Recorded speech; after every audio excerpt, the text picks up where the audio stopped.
Bismillah ar-Rahman ar-Rahim. Chères téléspectatrices, chers téléspectateurs, Assalamu alaikum, que la paix soit sur vous.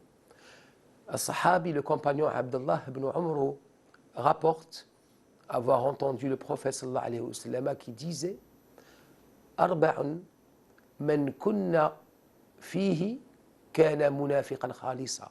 Il se trouve trois attributs. S'il se trouve en une personne, on peut la compter au nombre des purs hypocrites ou des hypocrites absolus. وَمَنْ كَانَتْ فِيهِ خَصْلَةٌ مِنْهُنَّ كَانَتْ فِيهِ خَصْلَةٌ مِنْ نِفَاقٍ.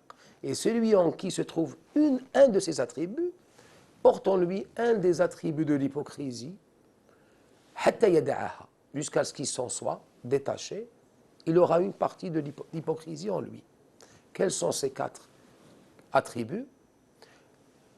Le premier de ces attributs, إِذَا أَتُمِنَ خَانٍ, si on lui fait confiance et qu'on lui demande de garder quelque chose, il ne sera pas digne de confiance, il trahira la confiance qui a été mise en lui ou placée en lui.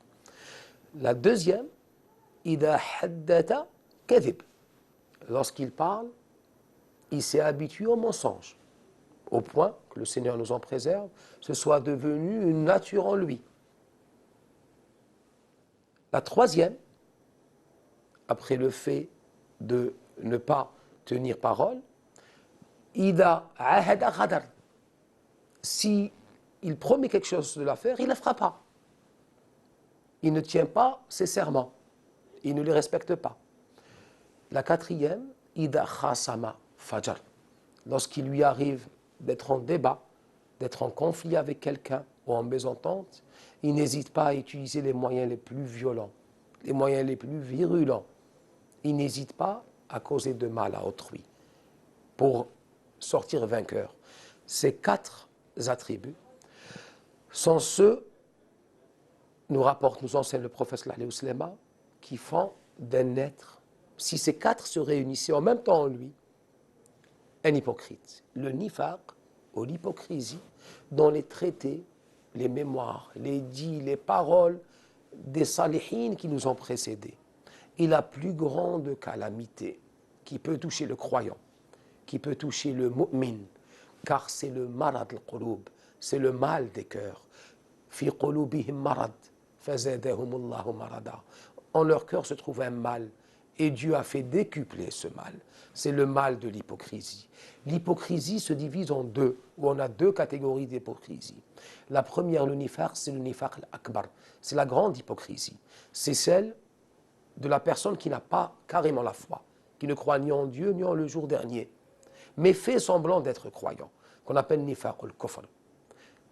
La deuxième, et c'est celle-là que les ibadullah, que les serviteurs de Dieu craignent le plus, c'est le nifaq al-asghar, mais c'est le nifaq des croyants, qui peut toucher les croyants, qui est ces vices ou cet art de l'hypocrisie. Le premier, un nifaq al-akbar, son sort, c'est le kufr, c'est-à-dire c'est la perdition éternelle. Le deuxième, c'est ihbat al-amal, c'est que les bons actes accomplis par le croyant, que ce soit du jeûne, que ce soit de la prière, que ce soit, seront annulés, seront abrogés, ne seront pas comptabilisés. C'est ce qu'on appelle le nifaq.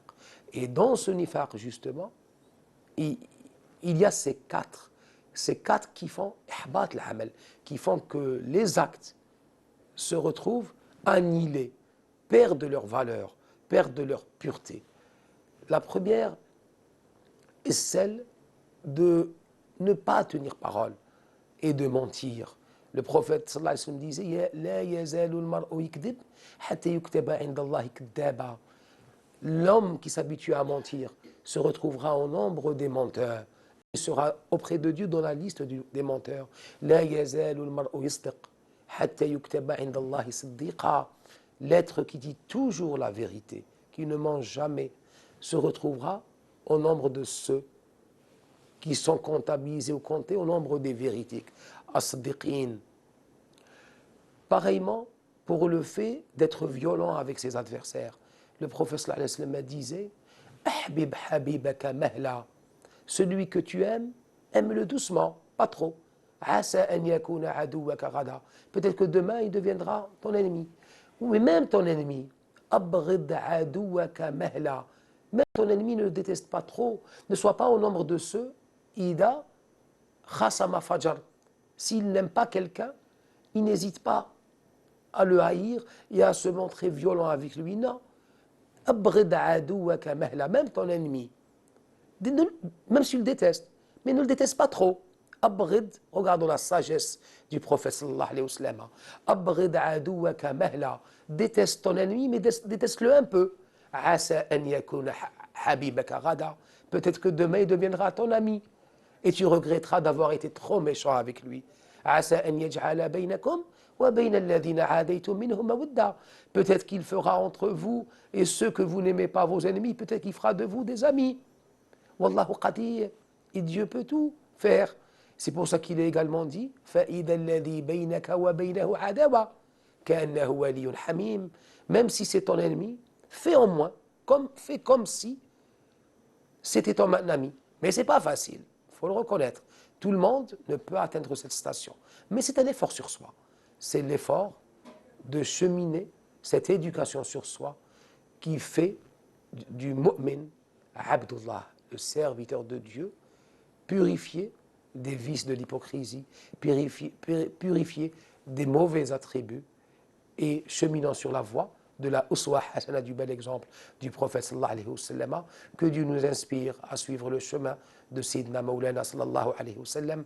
Wassalamu alaykum.